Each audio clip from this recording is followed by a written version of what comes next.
اللہ اکبر اللہ اکبر۔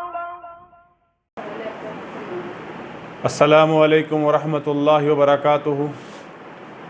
الحمدللہ رب العالمین والصلاة والسلام علی رسولہ الکریم، اما بعد، بسم اللہ الرحمن الرحیم۔ عن ابی ہریرہ رضی اللہ تعالی عنہ ان رسول اللہ صلی اللہ علیہ وسلم قال اذا جاء رمضان فتحت ابواب الجنۃ وغلقت ابواب النار وصفدت الشیاطین، او کما قال النبی صلی اللہ علیہ وسلم۔ نبی کریم صلی اللہ علیہ وسلم نے ارشاد فرمایا، اس حدیث کو روایت کرنے والے صحابی ہیں حضرت ابو ہریرہ رضی اللہ تعالیٰ عنہ۔ بے شک رسول اکرم صلی اللہ علیہ وسلم نے فرمایا، جب رمضان المبارک کا مہینہ آتا ہے، فتحت ابواب الجنہ، تو جنت کے دروازے کھول دیے جاتے ہیں، وغلقت ابواب النار، اور جہنم کے دروازوں کو بند کر دیا جاتا ہے، وصفدت الشیاطین، اور شیاطین کو قید کر لیا جاتا ہے۔ ایک دوسری حدیث میں شیاطین کی قید کے لیے وسلسلۃ الشیاطین کے الفاظ آئے ہیں، شیاطین کو قید کر لیا جاتا ہے۔ اس حدیث مبارکہ میں نبی کریم صلی اللہ علیہ وسلم رمضان کے آنے پر 3 باتوں کا بیان فرما رہے ہیں۔ ایک، جنت کے دروازوں کو کھولا جانا۔ یقیناً رمضان کا مہینہ رحمتوں کا مہینہ ہے، اور جنت اللہ کی رحمت کے اظہار کا ایک ذریعہ ہے، اللہ کے ہاں بدلے کا ایک ذریعہ ہے، اجر کا ایک ذریعہ ہے، اللہ کی خوشنودی کا ایک ذریعہ، ایک علامت ہے۔ تو جب رمضان کا مہینہ ہے تو اللہ تعالیٰ جنت کے دروازوں کو کھول دیتے ہیں۔ ایک دوسری حدیث میں آیا جس کا مفہوم ہے کہ جب بندہ مومن رمضان المبارک میں فوت ہوتا ہے، ایمان کے ساتھ ہو فوت، کلمہ توحید ہو اور شہادت ختم نبوت ہو، یہ تمام چیزوں کے ساتھ اگر وہ رمضان میں فوت ہو تو اللہ تعالیٰ یقیناً اپنی رحمت سے اس کو قبر کے عذاب سے محفوظ رکھتے ہیں۔ تو یہ ایک رحمت کی علامت ہے۔ اسی طرح اللہ رب العزت رمضان المبارک میں اللہ کی رحمت کی یہ علامت ہے کہ جنت کے دروازوں کو کھول دیتے ہیں۔ اور اللہ کی رحمت کی دوسری علامت کہ اللہ رب العزت وغلقت ابواب النار، جہنم کے دروازوں کو بند کر دیتے ہیں۔ یہ اللہ کے ایک عذاب کی علامت ہے جہنم۔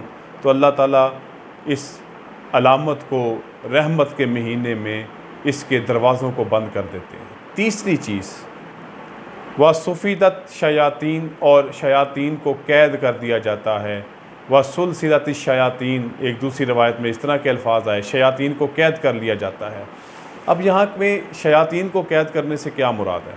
دیکھیں، قرآن مجید نے کئی مقامات پہ یہ ارشاد فرمایا ہے، ان الشیطان، بے شک شیطان تمہارا کھلا دشمن ہے۔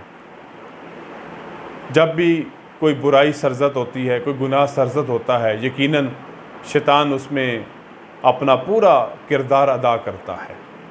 اللہ رب العزت نے رمضان کے مہینے میں شیطان کو قید کر دیا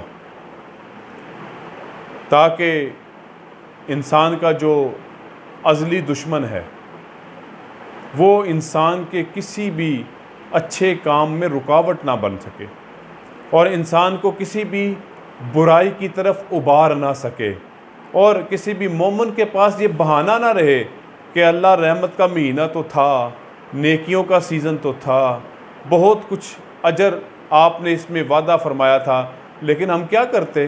ہمارا ابدی اور ازلی دشمن بھی تو تھا جس نے ہمیں بہکا دیا، ہمیں نیکی سے ہٹا دیا، ہمیں گناہ میں ملوث کر دیا۔ تو اللہ رب العزت نے اپنے حبیب پیغمبر صلی اللہ علیہ وسلم کی زبان سے یہ بات کہلوا کر مومنین کو یہ بتا دیا کہ تمہارے لیے یہ رستہ بھی میں نے صاف کر دیا، اب تمہیں شیطان بہکا نہیں سکے گا، اور تمہارے کسی اچھے کام میں رکاوٹ نہیں بنے گا، اور کسی برائی میں تمہیں ابھارے گا نہیں۔ تو لہٰذا یہ اللہ کی رحمت ہے کہ شیاطین بھی قید ہیں۔ اب یہاں پہ ایک سوال کیا جاتا ہے اور سوال بنتا بھی ہے کہ جب ہم ایک دعویٰ کرتے ہیں کہ ہم سے جو برے کام سرزد ہوتے ہیں اس کے پیچھے شیطان ہوتا ہے، جب اللہ رب العزت نے رمضان میں شیطان کو جب قید کر دیا ہے تو پھر بھی تو ہم رمضان میں گناہ کرتے ہیں۔ کون سا گناہ ہے جو ایسا ہو جو گناہ نہ ہوتا ہو؟ کیا ہم رمضان میں ہمارے تاجر ذخیرہ اندوزی نہیں کرتے؟ کیا ناجائز منافع نہیں کماتے؟ کیا لوگوں کی مجبوریوں سے فائدہ نہیں اٹھاتے؟ کیا ہم رمضان میں غیبت چھوڑ دیتے ہیں؟ کیا ہم جھوٹ بولنا چھوڑ دیتے ہیں؟ کیا گالی گلوچ اور جھگڑا ہم چھوڑ دیتے ہیں؟ تو اگر ہم دیکھیں تو یہ سب کچھ کسی نہ کسی درجے میں ہو ضرور رہا ہوتا ہے، تو پھر تو شیطان تو قید ہے، تو یہ کون کروا رہا ہے ہم سے برائیاں، کون ہم سے گناہ کروا رہا ہے؟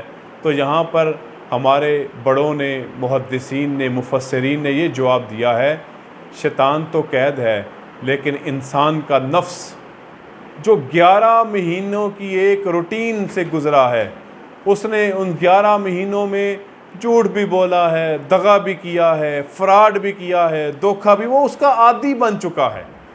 اللہ نے شیطان کو تو قید کر دیا لیکن انسان کا نفس تو ابھی تک اس کے ساتھ جڑا ہوا ہے، تو لہٰذا اب جو برائی رمضان میں انسان کرتا ہے وہ اس کے اپنے نفس کی وجہ سے ہوتی ہے، اپنی ذات کی وجہ سے ہوتی ہے، تو لہٰذا یہ جو برائی ہے یہ نفس کی وجہ سے ہے، شیطان کی وجہ سے نہیں ہے۔ اب انسان کا مقابلہ رمضان میں اپنے ازلی دشمن شیطان کے ساتھ نہیں، اپنے آپ کے ساتھ ہے، اپنے نفس کے ساتھ ہے، اپنے اس دل کے ساتھ ہے کہ جو اس کو برائی کی طرف بھی ابھارتا ہے اور اچھائی کی طرف بھی لے کے جاتا ہے۔